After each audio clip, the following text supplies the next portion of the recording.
little thinks whom she is praising. So is Beverly. If you please, miss, no Camparisions. Camparisions don't become a young woman. No. Captain Absolute is indeed a fine gentleman. Aye, the Captain Absolute you have seen. Oh, how enraged she'll be presently when she discovers her mistake. Ma'am, Sir Anthony and Captain Absolute are below. Show them up. Now, Lydia, I insist on your behaving as becomes a young woman. Show them your good breeding at least, though you have forgot your duty. Madam, I told you my resolution. Not only shall I give him no encouragement, but I won't even speak to you or look at him. Here we are, Mrs. Malaprop. I don't know what's the matter, but if I've held them by force, he'd have given me the slip. You have infinite trouble in the affair, Sir Anthony, and I am ashamed of the cause. Rise, Lydia, I beseech you. I hope that Miss Languish has reflected on the worth of this gentleman and the regard due to her aunt's choice and my alliance. Now, Jack, why don't you begin? What the devil shall I do? You see, sir, she won't even look at me whilst you are here. I knew she wouldn't. I told you so. Let me entreat you to leave us together.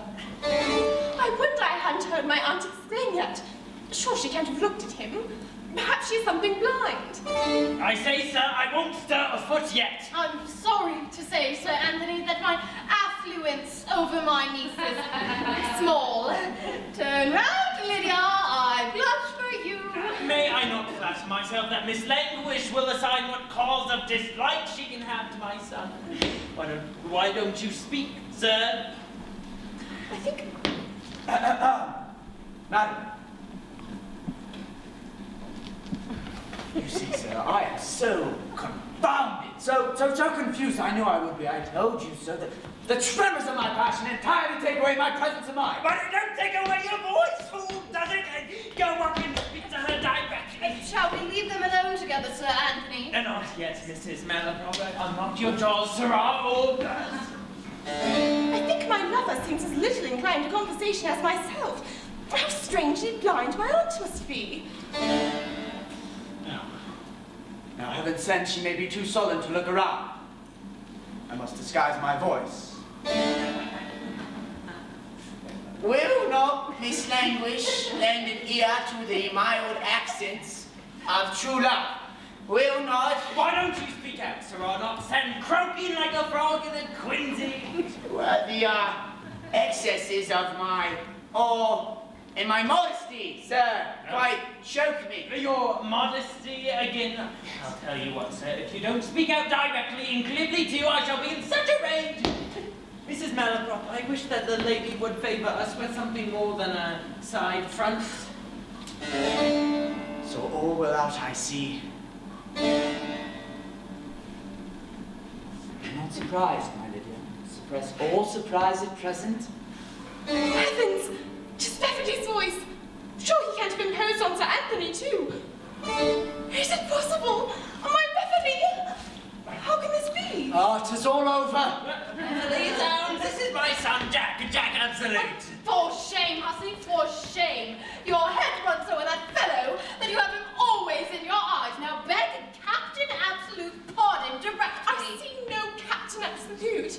But my loved Beverly. Sounds the girl's mad. Her brain's turned by reading. My conscience, I believe so. What do you mean by Beverly, hussy? You saw Captain Absolute before today, and there he is. Your husband, that shall be. Oh, my soul, man. When I refuse my Beverly. Down, she's as mad as Bedlam. Or has this fellow been playing us a rogue's trick? Come here, sirrah. Who the devil are you? I'm not quite sure myself at present.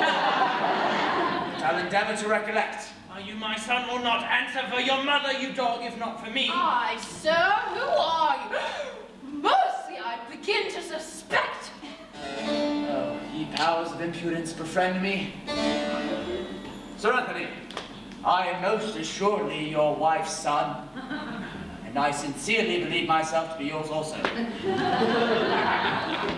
Mrs. Malaprop, I am your most respectful admirer, and shall be proud to add, affectionate nephew.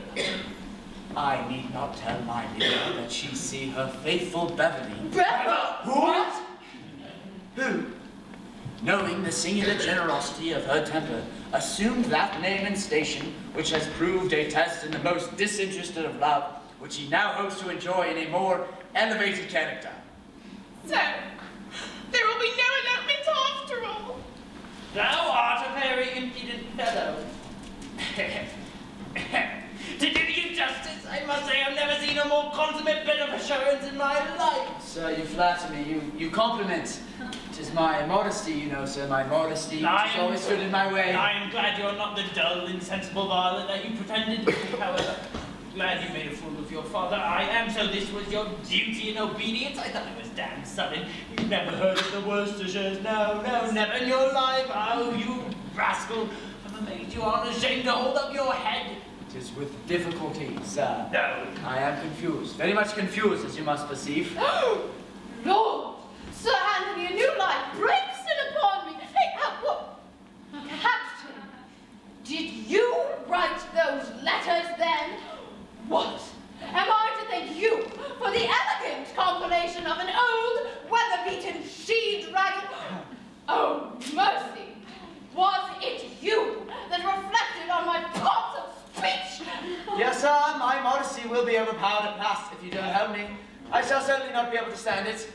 Come, Mrs. Malaprop, we must forget and forgive. Things have taken such a clever turn all of a sudden that we can find in our heart to be so genteel and so moderate. Hey, Mrs. Malaprop.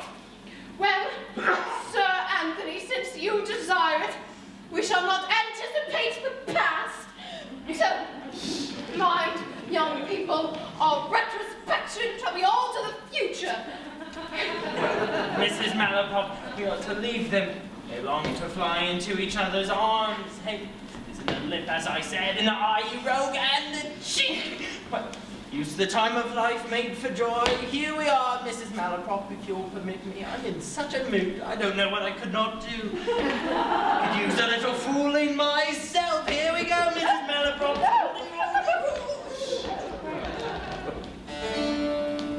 So much thought bodes me no good.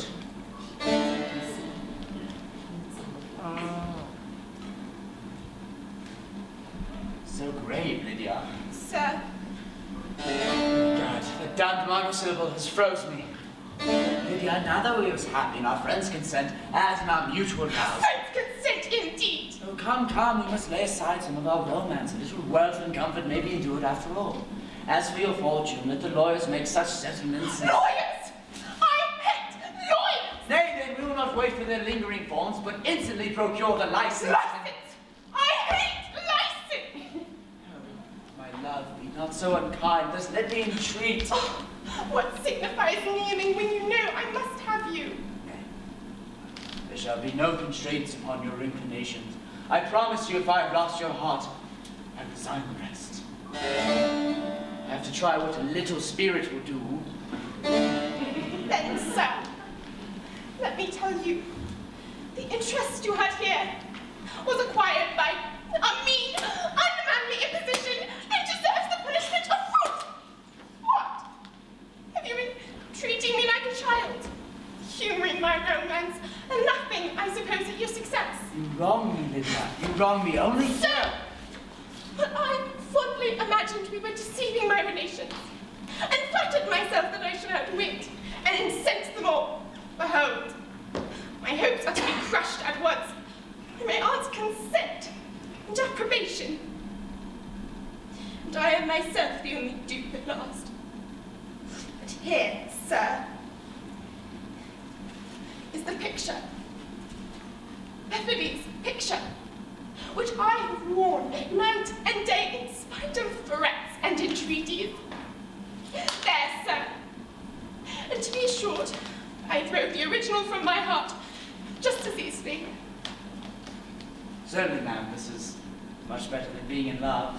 There's some spirit in this. There's no bearing his insolence! Oh, you mustn't have your cooing and cooing alive. This is worse than your treachery and deceit, you base ingrate! Why, Mrs. Malaprop, this is the oddest billing and cooing I have ever heard. I'm quite astonished. What the deuce is the meaning of this? Ask the lady, sir. Well, I'm quite analysed for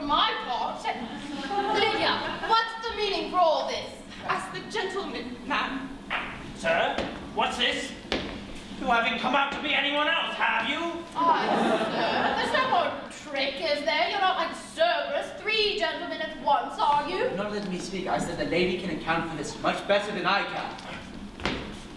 Madam, you once commanded me never to think of Beverly again. There is the man. I now obey you, for from this moment, I renounce him forever. Oh, mercy! And miracles, what a turn here is! Why, Captain, you haven't behaved disrespectfully towards my niece, have you? I figured it out. Jack, you have been too lively, haven't you? Hey, sir, on my soul! Oh, come no line, I know it was so. Oh, Lord, Sir Anthony, by Captain! On my word, man. Come, no excuses. I know it was so. 'Tis in your blood. 'Tis all of our ways. Oh, poor little Lydia, you frightened her, haven't you? Why, all that is good, Come, sir. come, Mrs. Malaprop will make your peace. You must make his peace, Mrs. Malaprop. Tell her it's his way. Tell her it's all of our ways. Oh, Mrs. Malaprop, they got living.